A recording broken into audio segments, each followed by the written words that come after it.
going on, grappling fans? Listen, first of all, I get looking at to prepare mentally in the game. We're just a week time or matches have been pretty close.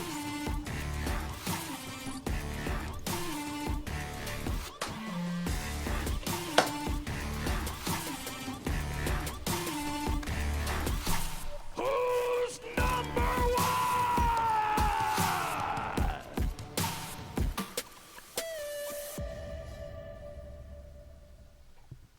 How's that for an intro? Just got that cut together today by our good friend Reed Connell, who's actually in studio right now filming a little behind the scenes action. Anyways, welcome back to another episode of Who's Number One. The show just keeps on going. The train just keeps rolling down the tracks. And today we have two very, very exciting guests. Gordon Ryan is joining us once again, and his good pal Nicky also on the call. Fellas, how you guys doing today? What's new? Good, man. What's happening? We got kind of Gordon's perspective on how he's been staying busy, how he's been staying active during this whole thing. Nicky, what have you been doing? What's your life like lately?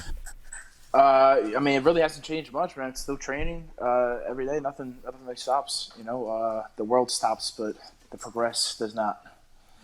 You mentioned that you've been running into a lot of gym closures and stuff like that. How are you staying fit? How are you staying active? What are you doing at home? How can people get to look like you on their own? Yeah, I go hunt deer in my backyard with my bare hands. That's how we do it out here. No, there's a bunch of home workouts. You know, I got lucky. I got a friend that has a little private gym that I've been able to use. But you know, I've resorted to the prison workouts a few times. You know, a bunch of push-ups and band workouts, and just make it happen. What's your favorite prison workout style exercise? Just good old push-ups or something else? Yeah, you can't go wrong with push-ups, man. It really builds the shoulders and chest.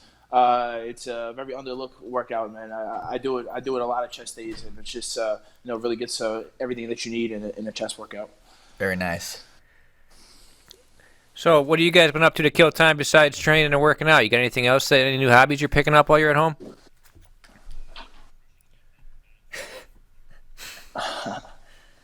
We hooked up our Nintendo Switch on our TV in the living room, and I've just been beating Ethan at Mario Kart all day long, so that's always fun. Nicky, have you seen had a chance to see Gordon's new place, or is that before? Or I mean, this whole thing went down, and you've been sequestered at home. No, I definitely got to go check it out, man. It's a really nice house and a really nice community. Yeah, he's doing well, man. It's awesome to see. Awesome. Well, do you want to jump right into some match footage, Michael? Or No, first I was telling Gordon and these guys, I want to hear your guys' opinion on this Tiger King on Netflix. I know you guys both watched this thing. We'll start with you, Nick. Did you finish this series? Yeah, I did finish it. So it's interesting, man. I mean, it sucks to see animals in cages, but I mean, it's a weird argument because at the same time, like, they don't want these guys breeding animals that it is an endangered species, and then like kind of a whole life in prison kind of deal if they are breeding them. So I don't know. It's definitely an interesting documentary for sure. Somebody here just asked if you're allergic to shirts, Nick. Somebody in the comments. I only wear shirts when they're paying me for it. So unless you guys dish out some money, I'm tossing a FloGrappling shirt. Who's your favorite character on Tiger King? Are you a Joe Exotic guy, or are you Team Carol, Nick? Oh, Joe Exotic, and Carol definitely killed her husband. If the cats don't like her, I don't like her. You know, it's yeah, she definitely did it. Somebody, a funny meme I saw online was how the most normal person on the show is the guy who went to prison for murdering a federal informant and cutting his body up. That guy Mario is the most normal at all. That is true. Yeah. Gordon, what do you think about the show? It was an insane show, first of all. You never really know who's in the right and who's in the wrong because, the producers of the show could just spin it however they want, and they can just make it seem like one person did something. They can make the narrative whatever they want to. But it's definitely interesting. I think they're all pretty fucked up people. I mean, everyone likes to love Joe, but he also has like dozens of people saying how much of a scumbag he is and how much he just uses everybody around him. So, I mean, if you have that many people talking about how much of a scumbag you are, there's probably something wrong. Carol is just like disliked by everybody. So, I mean, she's definitely, has some issues too. I just think it's like a whole group of fucked up people that like it just like snowballed into one thing where everyone's in the wrong. I mean, everyone's just talking shit about each other. Everyone had to have done something. What about one Doc? time or another Doc's got like off. 5 or 6 wives. What do you guys think about that? He's he's fucking winning. awesome. That's awesome. Yeah, I mean, he's doing the best out of all of them. All right. Well, we already have a pretty spicy question for you here in the YouTube comments. One guy jumped in here, Leo Cardistry wants to know, Gordon. This is not coming from me, from the YouTube comments. Gordon, why don't you like Keenan? Is the question. Keenan is just the kind of guy who like is super nice to your face, but then just like goes behind your back and talks shit. Which, I mean, I don't really care, but he is not really doing it. Like, I talk shit about people because I want to have matches with them. Like, Keenan knows that if we actually have a match without the gi, like, it won't even be competitive. But I feel like he just goes behind people's backs and just like starts shit for no reason, where there's no gain to it other than like there's no positive gain that he's not getting anything from it. He just does it to be a dick. So I mean, he's burned a lot of bridges with a lot of people. Like, a lot of people hate him. I just feel like he's the kind of guy who's like super nice, and then like behind your back, he's like always doing shit to antagonize you and talk shit. I mean, it is what it is. I don't really get mad at anybody, but you know, kind of shitty. It seems like it's a little theme there between you guys and the Matt Burn thing to begin with, too, because Craig was saying the same type of thing about Hinger the other day. Yeah, correct. Yeah. Hinger's like the biggest scumbag of them all. Like, Hinger will, like the thing with Craig, like he literally just like took a picture with him and cropped himself out and made it to be like he was taking a picture because they're going to be in the semifinals, and then just like made it like he was trying to compete and he should be kicked out. I mean, I don't know, man. I don't know. I don't know what to tell you. All right. So, Leo, there's your answer to that question. All right. Plus, two, Keenan would come to Henzo's and like learn from us, and then like start teaching the moves that we showed him on his website and selling them. So that's like kind of a dick move as well. Like, I don't care if you're gonna go out and use the shit that we teach you to fucking beat people, but don't sell it and then like take it and post it on your own website and sell the shit and make money off of it. So you think he's stealing some of the Danaher techniques and selling or making money off them, basically? But I don't think I know. If he just watches Nogi part of his website, it's all the stuff that he learned from us. Oh shit! All right, Nick. Speaking of Danaher, something I want to ask you about, Nick. You're coming from a different sport, a different background, wrestling and everything. What's it like training with these guys in the blue basement with Danaher and all these guys? It sucks. All these guys are tremendous athletes. It's really hard. I mean, anything I do. We're not athletes. We're just good. It's good, yeah. Nick is the only athlete out of the lot of us.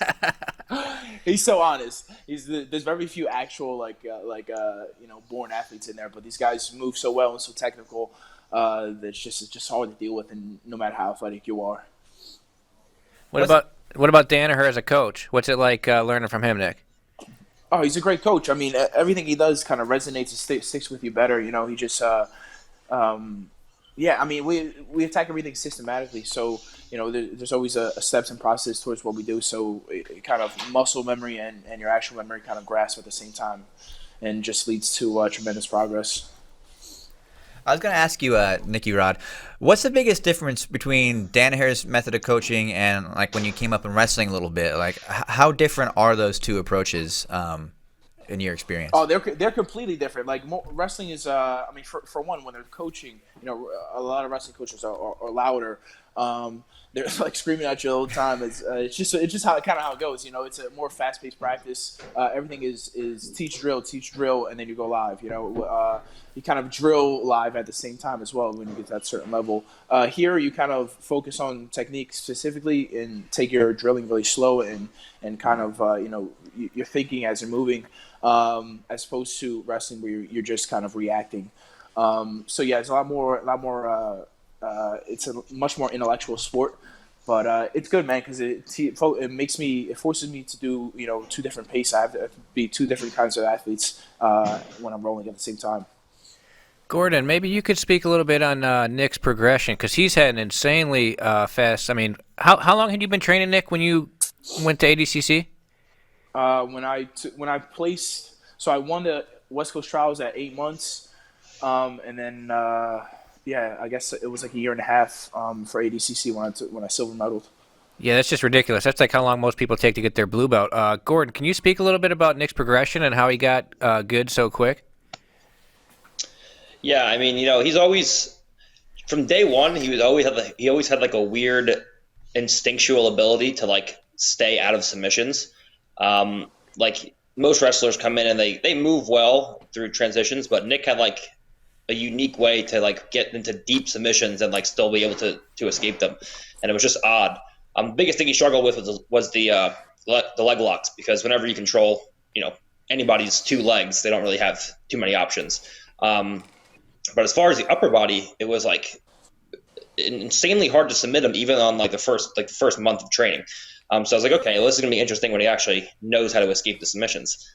And then now he's at a point where he's like almost impossible to submit upper body and extremely hard to submit lower body.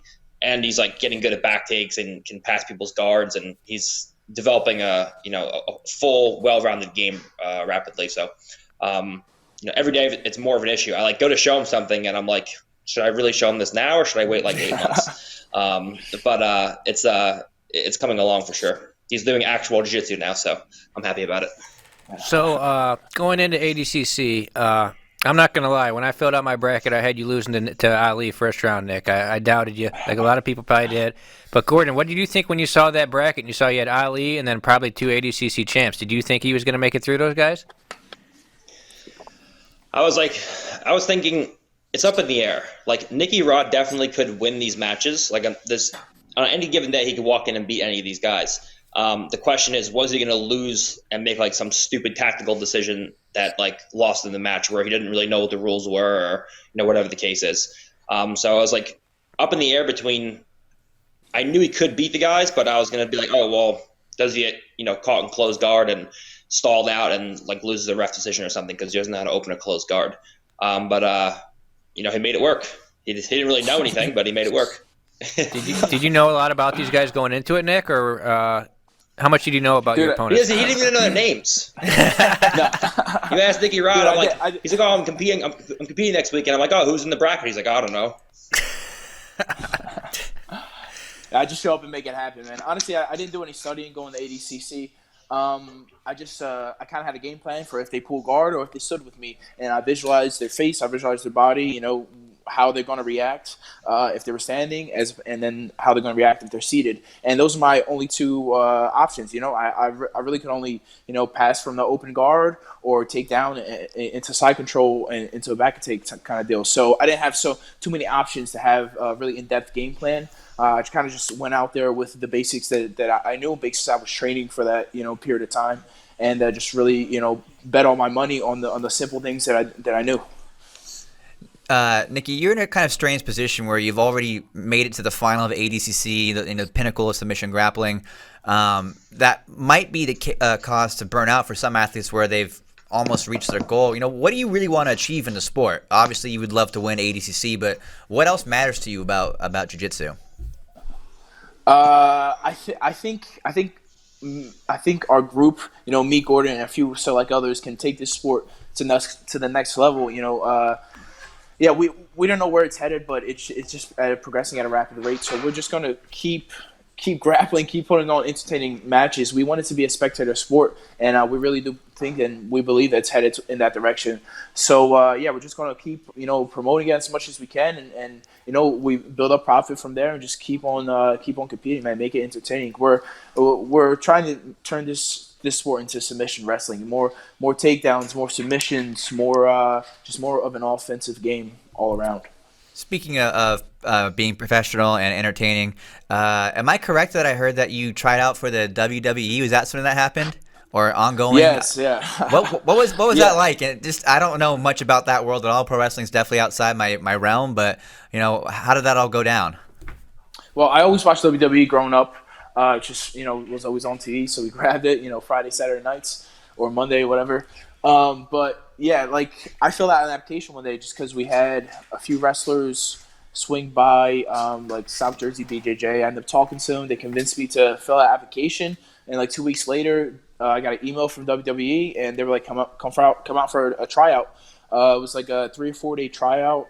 They've really just tested like our endurance, how fit we were, how coachable we were, and it was like 40 of us. I think they flew out and put up in a hotel for 3 or 4 days and trained us. Yeah, it was a great experience. I got to meet a bunch of Hall of Fame WWE wrestlers and current wrestlers, and they invited me back for a second tryout. Didn't make the initial cut, but they invited me back for a second tryout. So I'll get to that eventually when this whole thing's over. So it's up in there. You know, I'm still chasing goals. I'm just having so much fun with BJJ. I just really want to keep grappling, man. It's just I look forward to it every day. I look forward to every training session, every time I lift, and especially every time I compete. Sucks it's been a month or so since I've competed, but I'm definitely hungry to get back on the mat. Who were your favorite wrestlers when you were a kid watching them? You said you used to watch them when you were younger. Yeah, I liked Triple H, The Undertaker, The Rock. Can't go wrong with. I was a big fan of all of it, honestly. You think you'd be the type of guy that jumps off the top rope? Can you do that stuff when you flip? I can do anything. I'm a real athlete. I promise that. Something a few fans in the comments have already asked this question for both of you guys. I'll let Gordon go first and then go back to Nick. Do you guys plan on going to MMA in the future? People want to know. So for me, it's still up in the air. Right now, at least, we talked about it as a team after I finished. I had a really heavy competition schedule in December. Initially, I was supposed to start fighting right away, and then I was actually supposed to start fighting last year, and then I hurt my knee, and then I had to rehab and then jump right into the camp for ADCC. But right now, because Gary's fighting and we still don't have too many other senior members in Jiu-Jitsu, right now I'm going to be the senior member leading the leader for our brand in Jiu-Jitsu, and Gary's going to be the guy that's carrying our flag in MMA right now. So like next year, for example, if Nicky wins the absolute, or my brother comes up and gets a little more mature and starts beating all the guys out there, if one of the other juniors come up and start winning like I'm winning, then I'll probably hop over to start fighting. But at least for right now, I'm going to stick with Jiu-Jitsu, and Gary's going to be the one to start fighting. What about you, Nick? You got any MMA aspirations in the future? I don't think so, man. It's a question I get asked a lot. I think I would do well in the cage. The whole striking thing, it's just tough though, because I'd be starting now. Like I'd be so far behind the curve of guys that are my age, been striking for 5-10 years. I don't know. It's definitely something to contemplate, and I've been thinking about for a while. But in the near future, I'd say no. Jiu-Jitsu is just becoming too profitable. It's like, why would I hop in the cage and get my face beat in?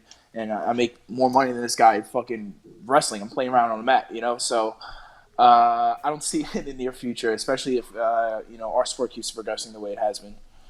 Do you guys? A couple people have asked about you guys competing in the gi. Do you guys train in the gi ever? Or okay, no, never. Have you ever put one on, Nick? Yeah, they made me wear it for like the first 2 weeks. Wear it for a couple classes, and then I honestly just started showing up to gi classes in no gi. I was like, either you're gonna take me or you're gonna kick me out, and they were like, all right, dude, we'll go with it. So You could tear the sleeves off, maybe. Gordon, do a hybrid. Yeah. Gordon, you ever put the gi on these days? Yeah, I train occasionally in the gi. It's something I want to do more. I know for a fact that I want to at least teach in the gi. I want to be competent, and I want to be able to be a good teacher. I pride myself more on my ability to teach than my ability to compete. I think that being able to teach someone else to do good jiu-jitsu is more of a sign that you're good at the sport than actually being able to than just going out and beating people. Because there's a lot of people who are good at winning, but not a lot of people who are good at teaching other people. So I want to be competent in the gi so I can actually teach others how to be good in the gi. Whether or not I'm going to compete right now, it's a no. But if I get bored and no gi just becomes more uncompetitive than it is right now, then maybe I'll just get bored beating everybody up without the gi and start competing in the gi. But as of right now, it's a no. Gordon, obviously the biggest change, well, maybe not obviously, but arguably the biggest change would be grips and how that affects basically all aspects of jiu-jitsu. What would change the most about your game for gi jiu-jitsu if you had to narrow it down to one or two things? Well, for starters, my guard passing would have to change. A lot of the stuff where I do with the float passing and the leg pommeling doesn't work. if someone just grabs a grip. You can use it, but if you have a good gripper, for example, someone who likes to play with pant grips, it makes it hard to leg pommel. So it would be focused a lot more on long step passing and getting into half guard to pass from there, which I already pass well from half guard, but be using a lot more toriandos and long step passing rather than going in and floating to get to a half guard. And from bottom, it would remain the same. It would be, if guys play in their knee, it would be a Sumigachi game, but instead of having overhooks, it would be sleeve belt grips or underhooks belt. And it would remain an Ashigarami, and a spider guard probably in there, but it probably would remain rely heavily on an Ashigarami type game from bottom position. Very cool. Hear that technical gi talk. People don't know that Gordon knows this stuff. I remember when you broke down the Marigali Erbirth match and you were talking about grips, it really blew everybody's mind. But, all right, we wanted to pull up our first match. I'm not terrible. Yeah. We wanted to pull up our first match that we're going to show today. We're going to show, like, basically almost this entire thing. I just cut out the times when, you're taking little breaks or whatever. This is Cyborg versus Nick. So what are you thinking going into this one, Nick? Dude, I was just like, there's no way this old dude's going to outwork me. I'm going to just fucking go as hard as I can for these 20 minutes and just see how it goes. How about that technical analysis? So what did you know about him? You didn't know that he was an ADCC champ or anything like that? Well, I mean, I know the basics. He's a really big name. He's won or placed in ADCC, multiple times. I just knew his persona, and I knew that he was gonna probably pull guard. And the second, guy hit the whistle, I hit him with a club, and he sat on his ass immediately. And to me, that's you're playing defense. You're coming in. I don't know, not really my world because I'm standing on top of him, but I'm more comfortable on my knees on the feet than I am on the ground. So to me, that was an advantage for me. So I just try to stay on top of him, get past his guard as much as I could. I had a few moments where I was able to circle, kind of get to the back, but here he's just kind of. I've really never seen this before. Like he's posting his knee like on my hand and hip and kind of trying to kick me away. I've seen it a few times, but not something that happens to me often. So that was kind of new. So I had to make some adjustments, like have my base more weighted, more centered, so I wasn't like getting kicked over, and he could potentially come up on a takedown. Here he kind of just like circled back in. I like to do my Nika pass, and then they either like to go north. I like to circle north south or go kind of turtle kind of deal, but he's just playing a really basic game, and it's I don't know. It was my first time in this kind of like environment. ACC was a crazy experience, man. It was especially this match. Everybody was watching this. Gordon, what did you think about Nick matching up here? Because you knew more about Cyborg. You had competed against him before. What did you think your training partner's chances were going in here? How did you think he matched up? Well, first of all, I didn't actually watch this match. I was competing against Lucas on the opposite match, on the other mat. But going in, I knew, obviously, that he had Cyborg. My thought was going to be Ken, Nicky. I mean, to be honest, I didn't think Nick was going to get close to his back. I mean, Cyborg's notorious for playing a tornado guard. He pretty much built his game off a bottom open guard. So I'm like, it's not really – the chance of Nicky passing him really aren't that great. But he actually did to get past his legs and almost took his back a bunch of times. So going in, I was like, is Nicky going to be able to remain active enough and not get a stalling call long enough to go to overtime to hit a takedown? But that's just not how the match went at all. And Nicky actually, they went back and forth. Like Cyborg came up on a few sweeps, almost got him down. He got to that back triangle / armbar that he slipped out of. That Nicky almost came back and took his back. It was like one of the most action-packed matches of all time. Which is not what I expected at all. I expected Cyborg to kind of not really be able to do anything from bottom, and Nicky to kind of, go for a few guard passes, but not really get anything crazy going. And then the match would be decided in overtime, but that's just not what happened at all. How hard is Nick to sweep? He's hard to sweep. The only thing that really confuses Nick is when you get control of both of his legs with either like some kind of takedown or some kind of ashigarami, but to actually get to his legs is a big issue. If you try like any upper body sweeps like sumigashis or butterfly sweeps or anything like that, it's not an easy thing to get him over. And even if you do get him over, like getting him like knocked down to a hip is not really the hardest part. The hardest part is like to get on top of him and actually control him long enough to score. So Nick, what are you thinking here? I mean, you're pretty new to submission grappling. You're going against the vet Cyborg. What's your strategy right here in this part? Honestly, I was trying to get him as tired as I can, so I was just like pushing, pulling, circling, just really trying to get him to use as much energy and carry my weight as much as possible. Because I knew, I had the advantage going into overtime because I'm more active. I'm a wrestler. I knew I could pull it out. So I was just really just trying to drain his energy. I was trying to pass when I saw opportunity. Here I wish, like, looking back, I see so many like missed opportunities. Like it's so crazy what a couple months of jiu-jitsu, especially with these guys, can teach you. And man, just simple things he's doing like this. He's being lazy. He has that leg on my shoulder. That's a pass right there. I have so many missed opportunities. But if I could go back, I'd probably maybe step through his guard a little bit, let him go inverted on me. I have much more experience now, so yeah, man. I just wish I could go back with the knowledge and technique that I have now. Gordon, if you were in the corner, if you're coaching Nick right here, what would you be telling him to do? Force him into a half guard and start to try to get to either body lock passes or head and arm passes. Cyborg's not really using his hands at all to use cross shoulder posts or really any post on Nicky's shoulders. So he's just kind of accepting a half guard. You see Cyborg's like hands really aren't doing anything for the most part. I guess occasionally he takes like a grip on the wrist, but he's not controlling Nicky's shoulder line at all. So it's pretty easy for Nicky to get to a body lock pass here or a top head and arm. There's multiple times where he got his hand inside. See how his hand and elbow are both inside Cyborg's top leg? Cyborg kind of just allows that. So it's pretty easy to force him into a half guard from here. What do you guys think Cyborg is trying to do here? Obviously he's conserving some energy. He probably expects this to go into overtime. What kind of looks do you think he might have been looking for at this moment?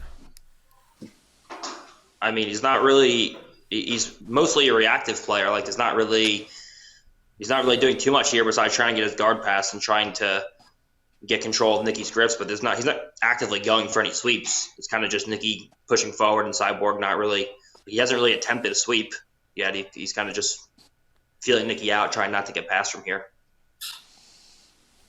Are you pretty confident in the ADCC rules, Nick, given your wrestling experience and how much takedowns are emphasized? Yeah, I was pretty confident going into it. The thing is, it's just so hard to score points in ADCC. Like you literally, if you're talking wrestling terms, you have to pin your opponent for 3 seconds or get boots in. Like it's impossible. Not impossible, but to these guys that specialize in keeping legs out and they're really good from turtle and really good at pushing guys away. It's hard to score takedown. To initially sit somebody to the mat, that's one thing, but to keep them down, hold them down, and control them, whole different ball game, man. So I remember the first time I saw Cyborg's shoulders. Like I was able to cut and kind of get his back for a few seconds. It was like smelling blood in the water, man. I just wanted to turn it up and kind of keep that pace. So about right now, we're about 2.5 left. Been a lot of the same. So do you think Cyborg was trying to play for the end and try and score at the end or try and get something at the end? Because it doesn't seem like going to overtime would be a smart move with you, considering he would have to wrestle with you. Yeah, I mean, he's honestly, I think he's just trying to get me into his guard or kind of like get a sweep where he just gets on top of me and tries to go for the sub. Yeah, I mean, it's so hard to sweep me. Gordon has a hard time sweeping me, so I just always keep that in the back of my mind whenever I'm grappling somebody. I'm like, it's a different level, man. Man, yeah, there was a lot of action going on at this time. You got Kainan and Buchecha go flying through the frame right there. Gordon, you were fighting right now too? Yeah, I was fighting Lucas. I knew that the match with Nicky had to be super exciting because I was like fighting Lucas and like nothing in our match was happening, so I'm like, they can't be yelling for me. Like Nicky something has to be happening over there next to me. Yeah, man, it's one of the craziest events I've ever had to cover because it was just match after match after match, just big names, a lot of action, big takedowns, and the fact that you can go out of bounds always makes for a lot of excitement. It's a fun tournament to cover. How strong is Cyborg? You guys have both competed against him a couple of times. How strong is he because he looks strong as hell? How strong is he when you tie up with him? He's not that strong. He gasses fast. His initial his strong hand squeezes, I guess, for the first 2 or 3 minutes, and he gets all tired and soft. Yeah, he's a tough competitor, but he's just not that strong. Yeah, I mean, You can't grip it. You can't. It's hard to hold me. So I don't really feel his strength that much. But like even when I did, it just really wasn't that. I wasn't. It's one of the super key impressed. exchanges here in the match. Yeah, create a little exposure. Yeah. Ooh. Boom. He just wasted all his energy doing that. And we're like, okay, thank you. Toss that. Circle it back. He Give me that. overreacts a lot. Yeah. And just keep circling. Yeah. Like that, I mean, that slam that he did to Nicky. Like that wasn't really necessary. He could have just like knocked him over, but he's like chose to stand up with Nicky over his head. Like he is strong.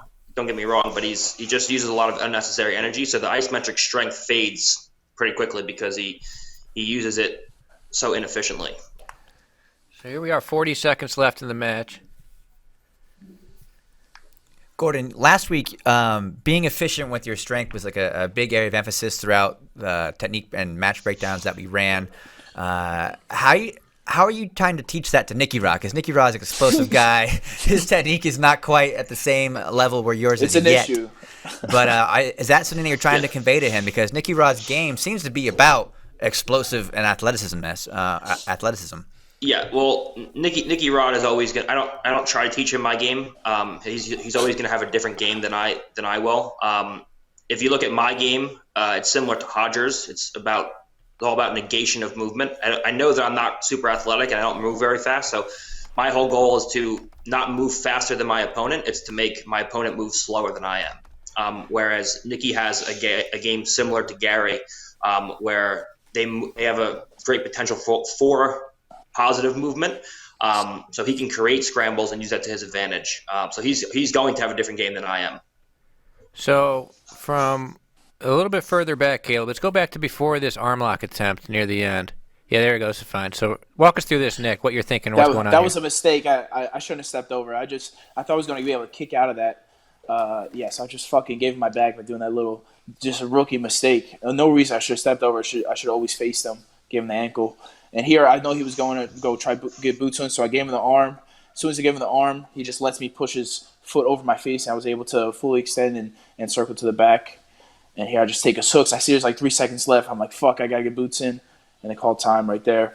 I think that was the second time I kind of almost got to his back.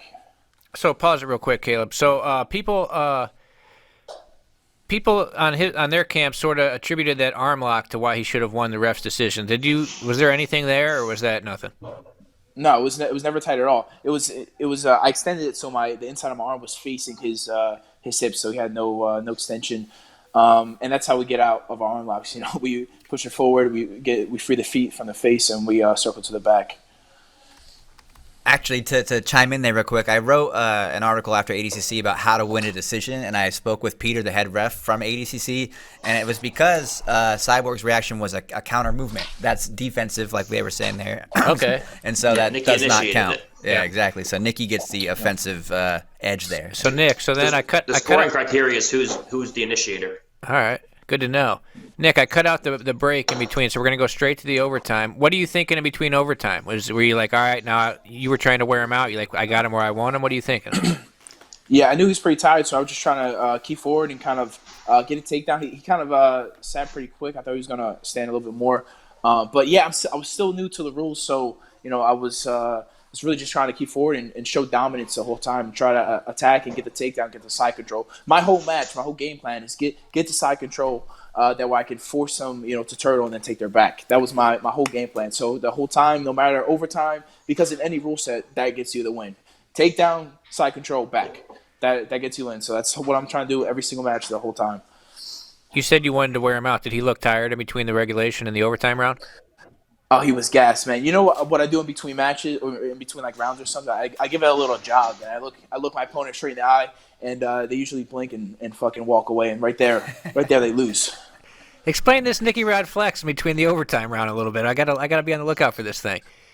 Yeah, you can see it in the Orlando match too, right? When we're running, when we get pushed out of bounds, and Orlando sees me jog back to the center of the mat, and he looks at me, he's like, "Oh fuck," and just gives a little jog, and it's like little things like that. Fuck with your opponent mentally, and I've been doing that shit for a long time, so it's definitely ingrained in me. So it's not an issue, it's just another part of me. I'm always on the jog, I'm always on the move. So I feel like if my hands are on my knees, I'm losing the match. So I just keep it going. That's definitely a very wrestling type of thing. I mean, I grew up wrestling. I follow wrestling, and like I always see that in the international level, where like the Russians or whoever are getting tired, and then the Americans are always running back to the middle. They want to make a point of like, hey, I'm not tired, you know. But Exactly. all right, Caleb, let's move on to this overtime round now. So now he can't pull guard on you.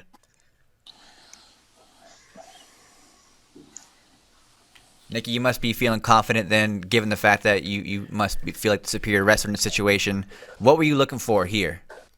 Here I was just looking to go inside tie, and so the problem I had, they said if I put my hand on the mat, which is like in my low stance before I go for my shot, they're going to pull as guard and give me a -1. So I had to attack, upper body and try to kind of. My goal here, I'm trying to snap him to the mat or snap him to open up a shot. Now I know he has a really good front head, so I was weary of giving him my neck or going for kind of a straight on double. What I wanted to do is snap him, kind of clear the hands a little bit, and go for an outside single leg. But here I just have my overtime, yanking on the head, get him nice and worn down. This is where I shine. Guys hate it. He's just walking backwards, shaking his head a little bit. He doesn't want none. I could see he wants this shit to be over, and I'm just fucking gaining momentum, snapping again. He's giving me that shit. I'm low, getting ready to take my shot. He backs up. Making my bitch right now. Hand tie, pulling the neck a little bit. No problem. I can do this all day. As long as this guy sits on his ass, this is my sitting on my ass. When I'm standing up, hand fighting, I can do this for hours. Hours I can hand fight and never get fucking tired. Trey takes that shot, no problem. Get out of here. Right back in, baby. Hands on him. Just walking backwards the whole fucking time. It's okay. And I'm weary. I know my gas tank is fucking running. We've been going at it. Fucking still hand fighting. I want the shot, but I don't want to get fucking subbed. Right at the end because I feel like I'm showing more dominance. I feel like I'm winning the match right now. So I'm weary of taking a shot to and eventually potentially giving up my neck or something that's unnecessary.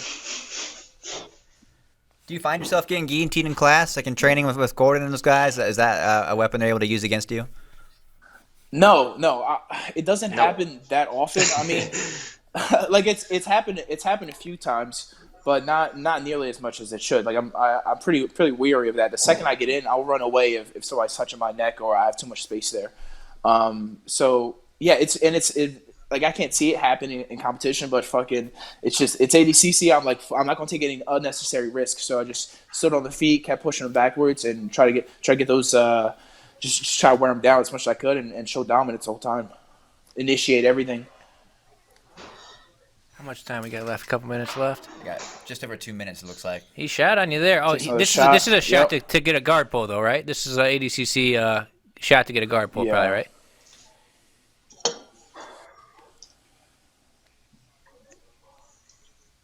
So, Gordon, what do you think Nick should have done here to keep Cyborg from being able to pull off of this shot?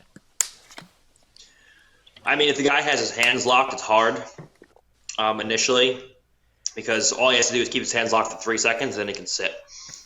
Nick's best option would have been to the second he grabbed the single would be to stuff his head between the legs and use a reverse tight waist to knock him down to a hip, and then start going behind him and either exposing a top pin and side control or forcing sideboard like turtle and putting a hook in. But it's hard. You saw the same thing with Paul Meow and Nicky. Nick, are you thinking of the ref's decision at this point? Are you thinking that you have the ref's decision, or are you thinking it's still up in the air with a minute left? Right now, I'm just I know I got short time, so I'm just going as hard as I can. I'm trying to pass. I want to get points the whole time, so I'm just focused on kind of staying on the outside, staying out of danger at the same time, attacking my strong points, which is my call wheel passes, my knee cuts, and stuff like that. And so many missed opportunities. Like now, I would pass totally differently. I'm just wasting unnecessary energy. Just so many movements that just are uncalled for. All right, coming down to the final stretch. Are you aware of the time at this point? You know that there's less than a minute left. Maybe. Yeah, I can hear I know I heard Jay yelling at me, 20 seconds, 30 seconds, like just push the pace. So, yeah. So, Gordon, what do you think about the ref's decision in here? I know the Fight Sports camp thought it was controversial. Do you think that Nick was the clear victor here? I mean, all the initiations, based on the scoring criteria, all the initiations were definitely for Nick. All the moves that Cyborg hit were pretty much reactive. So based on the criteria of ADCC, I think that for sure Nick won the match. What did Pretty you much, think? he took two shots against my, well, I don't know, 25 attempts at passing guard. So right there, and the scrambles that we did go in, I came out victorious. You know, when he took the arm, I took his back. When he dumped me, which was literally just for show, it did no purpose and didn't give him no advantage. I fucking tossed him and made a highlight reel. So I won fair and square. And then the second time, you know, I saw him soon after that, or a couple months after that, and it was a bad day for him. What happened after the match? I know things got pretty tense over there. Did anybody say anything to you, Nick? Or I mean, I know there was a lot of people pissed off about the decision. No, the only person that said something to me was Cyborg. He was a little bit emotional. This is my favorite part of the match right here. And he just cries. Oh man, oh what? I can't believe it. You lost. Oh my god, it's a shame, man. He's just so stressed out. You know, that's hard to live like that, man. Chillax. What did he say to you after the match? You said he said something to you? He said, "Oh, I won. I took armbar." I was like, "Well, you didn't get your hand raised, so." We actually have that moment, I think, in the film, which Black Belt Slayer will be running after this podcast. So if you guys haven't watched that yet at home, definitely stay tuned. It's a pretty high action, high energy paced documentary. All right, pretty funny question here in the comments from a guy named Little Rock. He says, Gordon, do you think Nicky Ryan could handle Keenan for you? Nicky now, I think if he competed against Keenan in a no time limit match, he would absolutely beat him like 10 out of 10 times. If he competed against Keenan under an ADCC rule set, he could definitely win. I mean, Keenan's definitely a lot bigger and a lot more experienced, so that definitely does play a role. But in a no time limit match or an EBI match, for example, Nicky wins 10 times out of 10. It's not close. All right, so before we get to our next asset, which is this was pretty funny. Usually when I talk with people about what matches to play, they want to. Sorry. When people talk about Nicky, I'm thinking about Nicky Ryan, my brother. Nicky Ryan could definitely beat Keenan. No, they're talking about your brother. We were talking about your brother. All right, now go to Nicky. Okay. Now go to Nicky Rod. Now go to Nicky Rod, Keenan. Let's hear your prediction there. Well, Nicky would definitely beat him. I mean, I've watched him train before. Nicky pretty much just handles Keenan from every different position. So. It wouldn't be close under really any rule set without the gi. So the only way I could see Keenan maybe winning a decision is against like Nick in a IBJJF rule set where like they give him a decision. But in like an EBI rules or ADCC, I think even a no time limit match, I think Nicky wins. So something pretty funny to me was, usually when I talk with people and I ask them what matches to show, they want to show their highlights, they want to show the stuff that they're doing good. I talked with you, Gordon, the other day after Felipe was on here. You said you wanted to analyze a Felipe match. So I got the text match. Before we go into it, what do you think about Felipe's comments the other day about a proposed third match with you guys? I mean, listen, I would love it to compete against Felipe. It doesn't really make a difference whether I compete against Felipe or anybody else in the world. I just want to compete against everybody. At this point, I don't need Felipe. He's coming off 2 losses back-to-back without the gi, 1 via submission.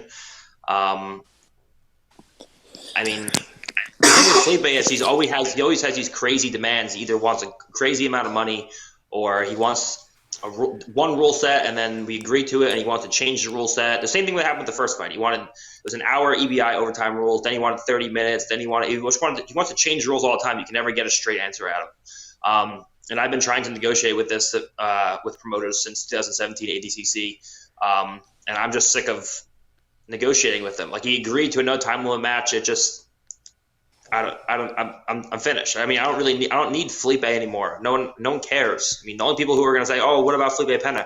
are just people who absolutely hate me. No one actually thinks he's going to win a match against me.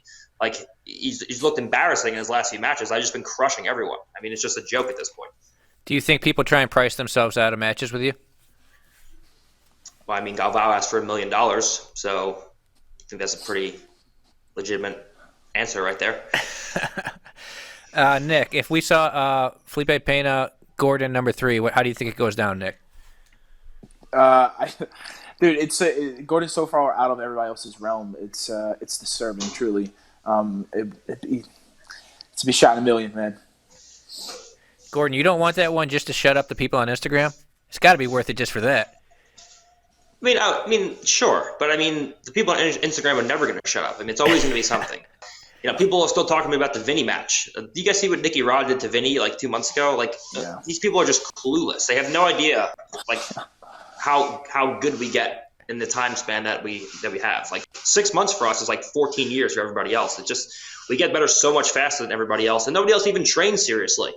Half these guys are sitting on the beach half the time and not even taking their career. I know hobbyists who train more than half these guys. It's insane. There is the extended vacation mentality. I do see that out there a lot. We have a question here in the comments. Do you guys see bodybuilding as an essential complement to jiu-jitsu? And maybe just you can apply that to a broader approach of strength and conditioning. But go ahead, Nicky. I think I know Nicky Rod's answer. How many chicks you want to get, bro? Depends how many chicks you want to get, my dude. It's definitely necessary to lift, man. I got to be honest. If you're not lifting, you're kind of missing out in a big aspect of jiu-jitsu. If you're the same, you have the same technique and same athleticism as your opponent, and you're just a little bit stronger, dude, you're gonna win that match 9 times out of 10. So a little bit of strength goes a long way, especially for those guys that are cutting weight, man. If you want to be the biggest guy in your weight class. Bodybuilding it's a way to look good and stay healthy, and I really do think it helps the cardio and the muscle endurance, man. When you're on the mat, sometimes you got to squeeze your in and get choked for a minute and a half, and a lot of these guys gas, and not us. We're out there. We'll get that choke. Eventually we'll finish it.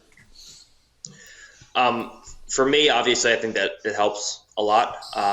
If you actually look at studies, it's not possible.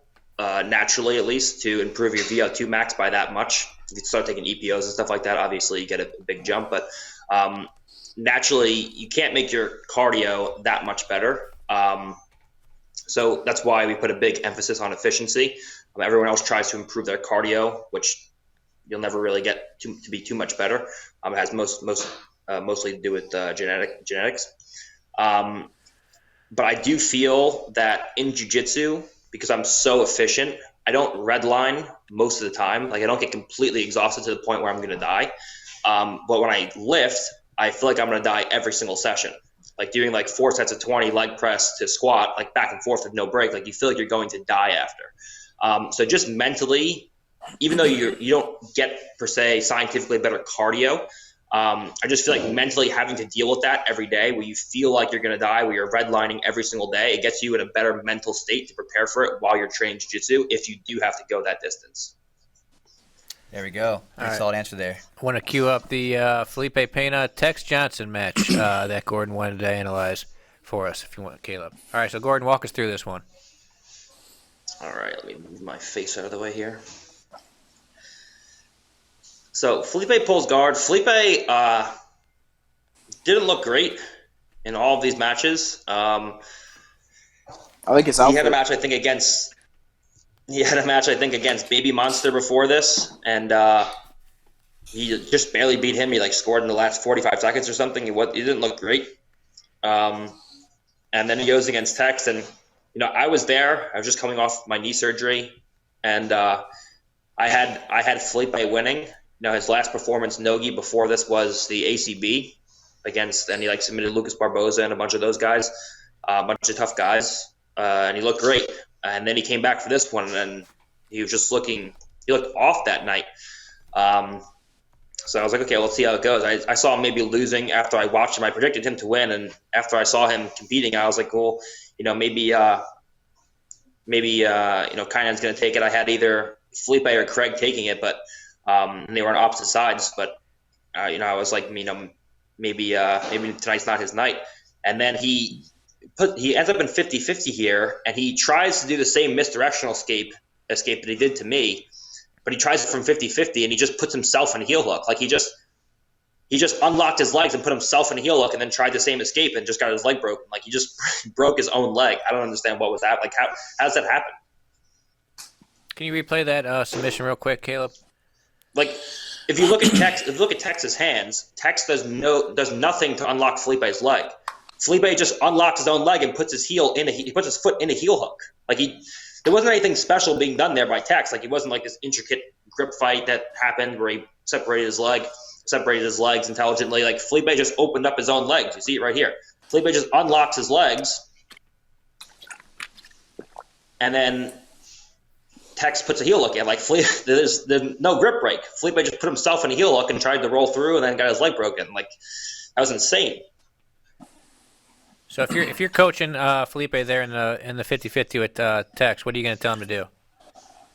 Well, he's got to come forward and fight the hands. Yeah. That's the issue with 50-50 is when you're going with rolling out is the worst thing you can do, because then you go into a belly down break, which is way worse because you have all of you have the braking mechanics plus the weight of Tex's body on top of your leg.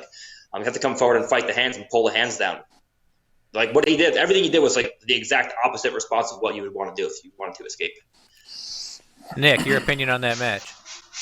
The best part was when after submission, when Tex Johnson tried to hug Felipe when he was on the ground, and Felipe's like, "Get the fuck off me!"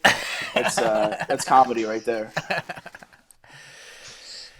All right, we can move on from that one now. There's Gordon breaking down Felipe versus Tex. Somebody has been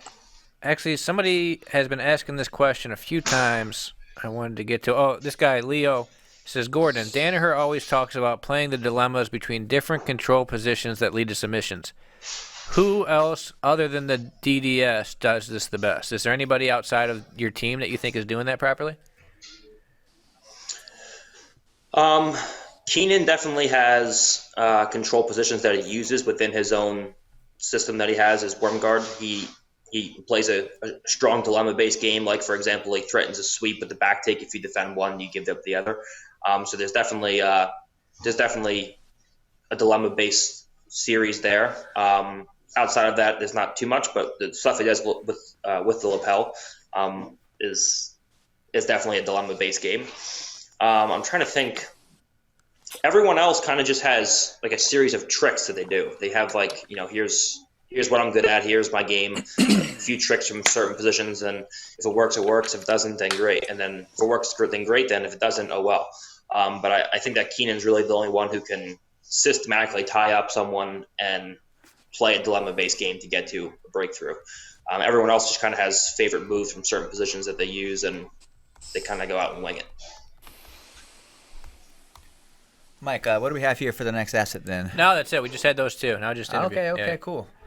Got about 30 minutes left then. Nick, do you have any matches that you want? Anybody out there? There's a lot of people you haven't fought so far. What are some matches you want when things eventually start back up? I gotta be honest. I like the UFC fighters. They got the most clout, so that's what I'm trying to do. I think anybody that I really don't care. Honestly, I'm trying to get my game to the point where it does not matter who I go against. So I'm just going to keep Johnson would be a fun one. Yeah, Gordon, yeah. what do you say? I said Nick and Anthony Johnson would be a good one. Just two enormous grapplers competing against each other. That would always be fun. Yeah, he's a big boy. Somebody asked here, ADCC 2021. Let's say hypothetically, Gordon beats Galvao, Nick wins the absolute. What's going to happen in 2023 then? Then I gotta fucking kill him before we have to compete. Yeah, he's gonna have to cut a leg off or something, man. I don't know. Figure it out when the time comes. Yeah. Yeah, I don't know. You have to compete. I mean, Claudia had to compete against Andre. We'll have to compete, but I mean, what are you gonna do? Yeah. Gordon, do you think they're going to let you do your weight? You think they're going to let you do your weight in 2021? I don't know yet. I hope so. I mean, there's a lot of things, a lot of pieces moving here. I think Mo's trying to get a bigger venue. They're trying to, I think they're talking about adding a women's division maybe, trying to do something with the prize money. So it's like, there's a lot of things that people are asking for. People definitely wanted, I know especially the women were, voicing their opinions on only having two women's divisions. And a lot of people now with Spider coming up and, giving out like $100,000 cash prizes. I think, a lot of people are calling for some increase in the prize money. So there's definitely a lot of things that have to fall into place and get organized. They sold out the venue in California last year, so they're trying to move to a bigger venue now. It's going to be the biggest venue that ADCC has ever had, I'm pretty sure. Well, maybe that's not true. Maybe in Abu Dhabi it was bigger, but it's going to be a huge venue, at least a lot bigger than the previous years. So once they get that figured out, if all goes well, I'm hoping they'll let me compete in 217 and the super fight of the absolute. I think their main worry, I think they like the idea. I think everyone likes the idea, but I think the main concern is that what happens if I do my division and I got hurt and then I can't do the super fight. So there definitely are some concerns, but I mean, I'm always a slow starter. I actually prefer tournaments over super fights. I start very slow in my matches, and then like 4th, 5th, 6th, 7th match, I'm warmed up. So to have a couple warm-up matches before I have to fight Galvao would actually be better for me. And I'll get to win another division, so another medal. So If Andre doesn't, if Andre retires and doesn't do that match, what do you think? Who do you think they would give you for the super fight? What do you think the option would be? So there's a lot of options here. Obviously for a storyline, the person would be Felipe. But ADCC, I don't think likes to put someone who lost the super fight in as the super fight replacement because it kind of looks bad for ADCC because obviously Felipe just lost. So if they put him in again, it kind of looks weak. Notoriously, when super fight winners pulled out, they would put in like an older legend, like someone who is a generation before me. There's not really a ton of people you can pick. I mean, obviously, if Hodger wanted to come back, Hodger would be the biggest match ever, for the biggest ADCC ever. But I mean, he's said multiple times he's retired, and you can't help but respect that. I don't really know who they would opt to put in. I think they would ask for my input, and I think they would talk amongst themselves and see what what's going to be the biggest draw, what's going to be best for ADCC. I don't really know. I don't have a preference. I'll fight anybody, but I don't really know what they would decide. Nick, Gordon Galvao, that's a pretty crazy match. Galvao's been running the ADCC super fight for a while. Gordon's obviously, pound for pound guy right now. Predict that match. Let us know how you think that one goes, Nick. I think it'd be entertaining. I mean, I could see Galvao. I could see it be a really big stand-up match. Gordon's got some good wrestling. Galvao's has some really good wrestling as well. It'd probably be a scramble full match. I definitely see Gordon coming out on top with a submission. It's just it's hard to stop. We have an answer. Gordon, especially Gordon, has an answer for everything. So whether it's on the feet or on the ground, he's gonna come out on top. Gordon, what's up with this? You had a instructional come out this, or not? I don't know if I think you would call it an instructional. What's this Modolfo camp thing that came out? This video of yours. Yeah, so it's basically just the raw footage of us training. I haven't explained it yet. I'm going to, in who knows how long, a week maybe or two. I'll do like a full post about it. But right now it's just the raw footage. Kind of didn't want to be in it, and he wanted to have all the footage removed. Wonder why. It's just basically us training the squad, and JT's in there, and the Rotolos are in there as well. So it's just raw footage of us all training, and some of the wrestling, like Steve Mako helping us, Kyle Serm helping us, like drill the moves. Henry was teaching the whole thing. Henry Cejudo taught all the wrestling, so it's some of him teaching in there as well, coupled with everybody training. How did it go when you roll with Kynan? I played like an 80%. I would train like 80%. Most of the rounds, a couple of rounds, like we were going back and forth. He would try to learn some stuff, play like a leg lock game with me. But when we were both trying to submit each other, I would finish him like 2 or 3 times around, like pretty easily, in like 5 or 6 minute rounds. I think we were doing, so it wasn't competitive in any capacity at all. Gordon, you've produced a lot of instructionals, getting more and more creative with that, doing technical breakdowns, just straight up technique videos, and now some rolling footage. What's your favorite type of video to watch? I personally just like training rounds the best. That's why the Modolfo camp's pretty awesome for me. I feel like you see people open up and they're a little more creative, much different than a match. Do you consume any media on your own, and what do you like to see? So are you asking what's my favorite to watch for pleasure? As far as like jiu-jitsu, or do you watch jiu-jitsu for pleasure? I guess that's a separate question. I thought I'd be all business for you at this point. Or what is my favorite to watch business wise? I guess if you have different answers for both, I'd love to hear both of them then. So what I watch, like for jiu-jitsu, like to study and like for when I'm like serious about watching tape, The biggest issue that you encounter when you have like people teaching you stuff is that they teach things that they don't actually use in competition, or what they teach is different than what they use in competition.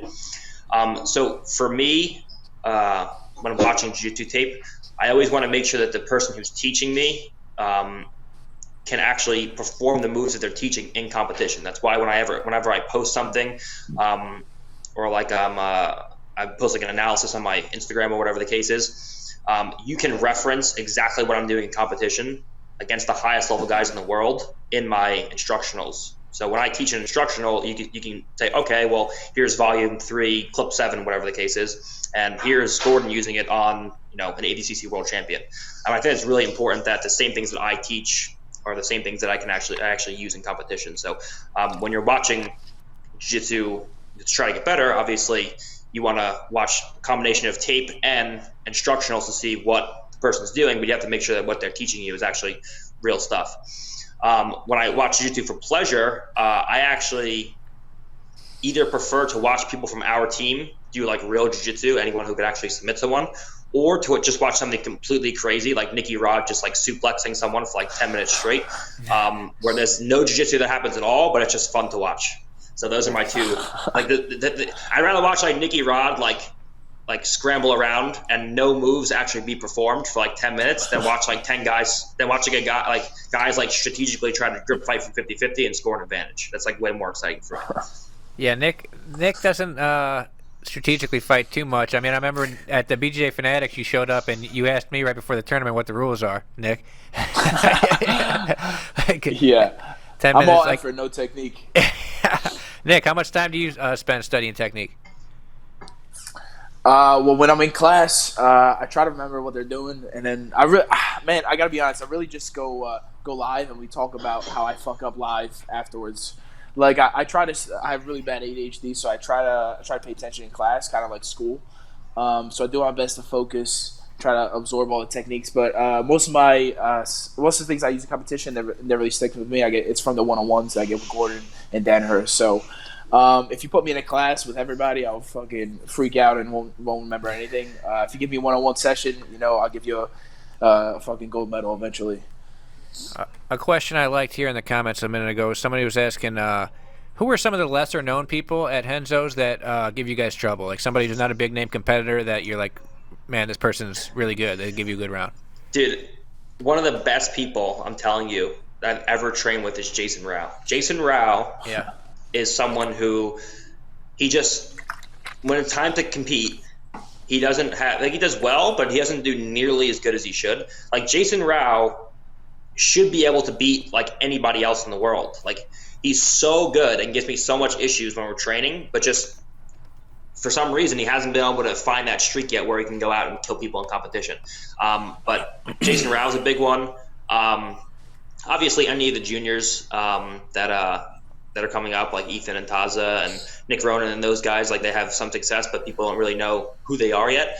Another one, any one of John's old school black belts, like his black belt Doug, Brian Glick, Mike Jaramello, all of his old OG black belts who are still training, every day are just hell to deal with. Yeah, Jason Rao comes up a lot on this podcast. I feel like we've heard his name from a few different people. Craig, I think, mentioned him as well as someone that's really tough. What do you think the disconnect is from doing so well in training? He's highly regarded by everybody there, and competition results.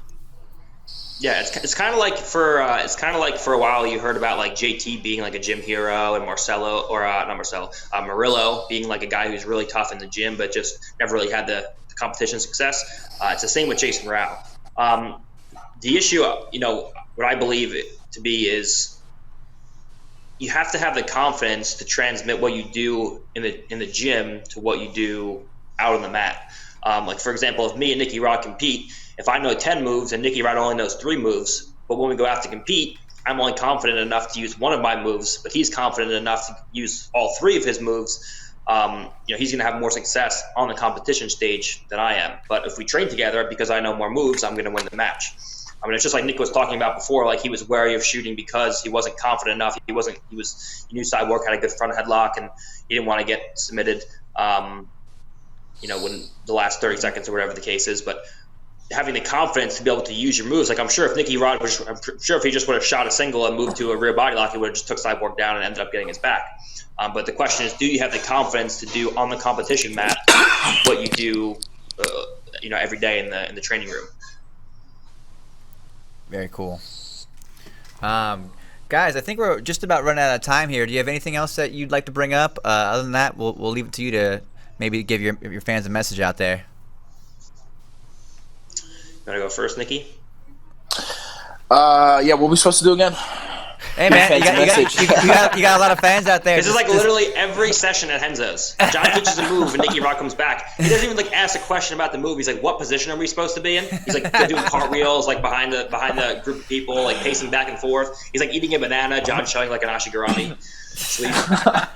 Just it's too true. Send your fans a message out there, Nicky. What do you want to tell people that love you out there? I appreciate you guys, all your support. Appreciate you guys that are following me. Make sure you check me out on YouTube, Nicky Rod All Access. And, just keep up on Instagram, man. We post a bunch of stuff. And when we get back to competition, we're dropping some dope videos for you guys. I'm looking forward to hopping back on the stage and competing for y'all. Very cool. Gordon, you're up.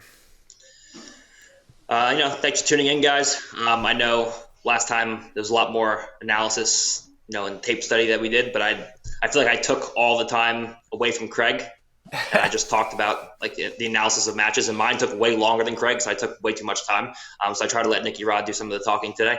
But thanks for tuning in. Hopefully you guys enjoyed it, and stay safe, everybody. I'm going to go – we got a little bit more time. I'm going to go to a couple of fan questions here real quick. Oh, great. One of them, this guy's asked a couple times. He wants to know if you think it's possible to build a career on jiu-jitsu being a part-timer, having a job and also training at the same time.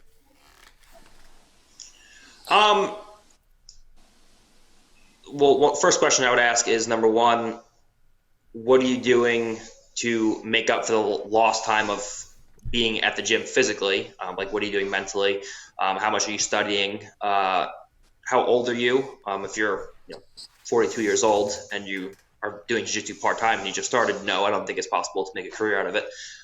The good news is jiu-jitsu, obviously, you're going to have an easier time if you train full-time. The good news is that jiu-jitsu is such an amateur sport compared to the rest of the sports and has only been around for a quarter or a tenth of the time as some of the other sports. It's pretty easy to get successful in a short amount of time, and Nicky Rod's a perfect example of that. There's always been an unspoken rule where everyone after ADCC and after Worlds would take 3 to 4 months off of training. So people are really only training part-time anyway. So it definitely is possible to be. I'm not going to say you're going to be the greatest of all time. I'm not saying you're going to win Black Belt Worlds or ADCC multiple years in a row for a decade. But it's definitely possible to be competitive with the highest level guys being a part-timer. And I know multiple people. Brian Glick is one of John's old school black belts. He's in his 40s now. Doug is the same thing. He's almost 50. And these are guys who train part-time, have always trained part-time, are very, very successful businessmen outside of the mats. And they've always been part-timers. They do this, just for fun, just because they want to, and can train toe-to-toe, compete toe-to-toe with the best guys in the world. They don't compete so often, so they're not used to competing. But if you put them in the gym with anybody, they're world-class guys. The next one, I'll let Nick kick this one off. It says, "What is your mental prep for competition?" Flexing. Flexing in the mirror. He just watches highlights of himself before he goes out to compete. I hype myself up with my own videos. Yeah. So pretty much day of, same day as competition. I like to get a training session in either in the morning or at some point a couple hours before competition. I like to redline. I like to get pretty tired, pretty gassed. That way, I kind of in my mind to get my first match out of the way. I'm already warmed up and my body's ready to go. As far as mentality goes, I'm ready to go. So then I just I chill all day, eat some fruit, and right before I go out to competition, I get a sweat going again, and I just go out there with the same mentality. I'm still in the spot where I don't really have a super in-depth game plan. I always want to take my opponent down, get the side control, get the back, and just get to a dominant position where I can work my submissions.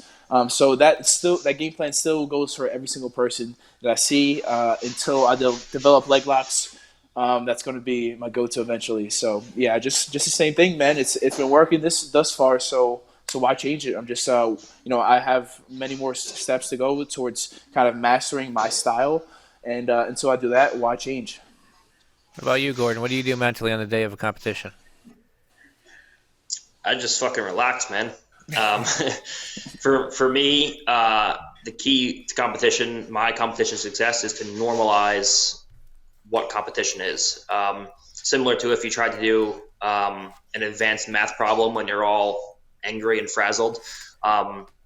It's the same thing when I go out to compete. If I'm, very anxious, or if I'm super pumped up where I'm not really thinking and I'm kind of just living in the moment, I tend to forget about things and not do the moves I'm supposed to.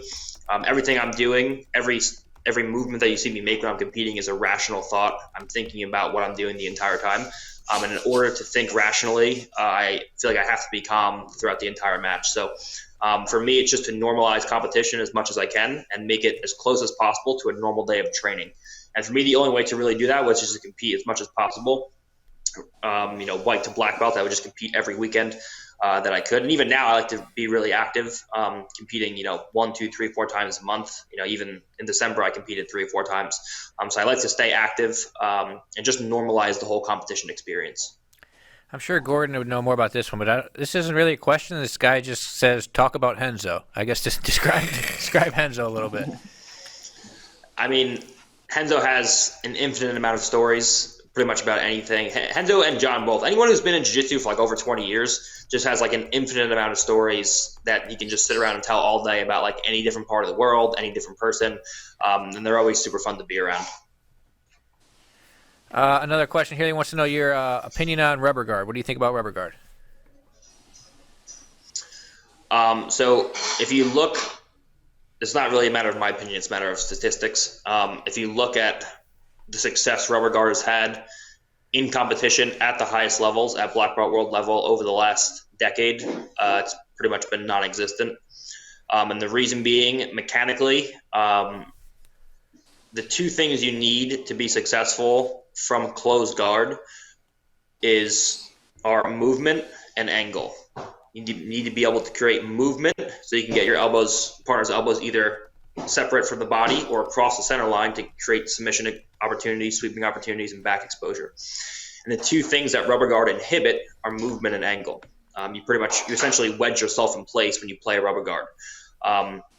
So while it's good for controlling your partner and keeping them locked down for an amount of time, it's pretty inefficient in actually exposing submissions because it inhibits the 2 things that you need to be successful from a closed guard, which are movement and angle. Gordon, we've had a few people chime in here about workout advice from home. Nicky already kind of gave his perspective on that, but we didn't hear from you yet. What are some like prison-style workouts maybe you could recommend to somebody? Yeah, so the basic, push-ups and things like that. I actually have like this base blocks thing that one of my sponsors sent me. And it's actually really functional. Like you can do dips on it. You can do all kinds of things. I obviously can't do handstands on it, but you can do handstands on it. You can do dips. You can do L-sits. You can do a ton of different things. Step ups. There's a ton of different things you can do on this thing. So I have that, and it's pretty much like you can use it for incline, decline push-ups, all kinds of different things. So I've been using that a lot to do some quick workouts at home. Gordon, what's your dad been up to on quarantine? What's Big Gordon been doing over there? The same thing he's been doing for the last five years. First of all, he didn't even know that anyone was quarantined or that the coronavirus was affecting anybody until I told him about it. And he's just been hanging out, watching like Rambo 2, The Sopranos, all kinds of Steven Seagal movies, and eating ice cream. It's pretty much, he just chills downstairs and hangs out. I got to do a Q&A with him on my Instagram. We got to have people ask questions. I got to do that soon and have everyone ask questions and then record his answers and post it. People will really like that. He could make a quick guest appearance one day if you come back on Who's Number One. We could have Gordon. I'd like to get him to break down some of your matches on here. That'd probably be pretty hilarious. Oh, that'd be amazing. Yeah. I want to ask you guys something. I wondered. You guys train so much jiu-jitsu. How much do you normally train when it's not lockdown time, Gordon? How many times in a day? So we do Monday, Wednesday, Friday. We do 2 sessions. Well, Nicky Rod does 1 because he lifts a lot more than me. So he'll lift 7 days a week. I'll lift like 3 to 4 times a week, and I'll take the extra jiu-jitsu session. So I do Monday, Wednesday, Friday, 2 sessions, and then Tuesday, Thursday, Saturday, Sunday, 1 session.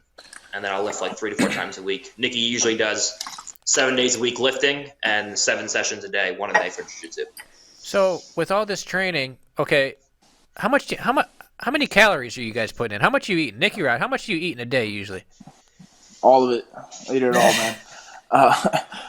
I usually I focus more on protein because I have so much of it. So I get like 1 to 1.4 grams per pound, which usually it's like 250 to early 300s. I fluctuate because I'm not, it's bulking season. I'm not really too specific, but I just make sure I get enough protein, and then everything else is accessory. I eat as I want. I'll do carbs usually before, pre and post practice and or lift, and then just meat all the time, man. Lots of meat, lots of protein.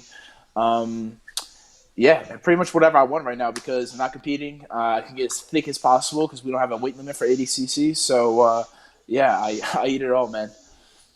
How about you, Gordon? What's your diet like?